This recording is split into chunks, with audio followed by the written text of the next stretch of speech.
This could be comparable in some ways to Saban's adjustment to the spread offense. Dabo finally hired someone outside of his coaching circle and most likely will be rewarded greatly for it. Yes. Well, here's the thing, though. It's not his first time hiring out of the circle, right? Because, go back circa 2011, 2012, so 10 years ago. We know that he has the ability to do this. But the criticism is that, after he won a couple titles, wins a shit ton of ACC titles just almost every year, that you become comfortable in your program. And when you get comfortable, you get stale. And when you get stale, well, you see what happens. It affects everybody from the top down, all the way through to recruiting. And so, yeah, you got to make a change. So, it was hard for Dabo, but this is why you're paying him the big bucks. I wonder how much of an outside influence, if any, there was. Be it boosters or, I don't know, maybe even Graham Neff, the athletic director at Clemson. I don't know. And we probably never will know. I would like to know, though. I would like to know if this was a heavily influenced outside idea, or if this was Dabo took the bull by the horns, the frog by the horns,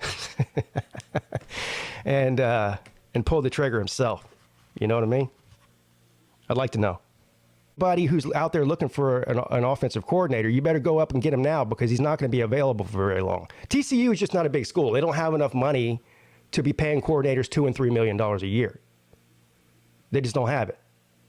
So, but if you look at what Garrett Riley has done in his career as an offensive coordinator, he spent 2 years at SMU, and then he spent last year at TCU. So 3 years of being an offensive coordinator. In those 3 years, every single year he's averaged at least 38 points per game with his offenses. That's pretty good. And he did it this year with TCU. TCU is a team full of it's a 3-star team. And I don't mean that as an insult. I mean it as a fact. I don't know what the exact number is. Over 90% of the players that they recruit are 3 stars or 2 stars. I don't know how many 4 stars they got on the team. Maybe a handful. Maybe. Maybe not even that many. So in a Power 5 conference with a team full of 3 stars and you're putting up almost 40 points a game, I'd say you're doing something right.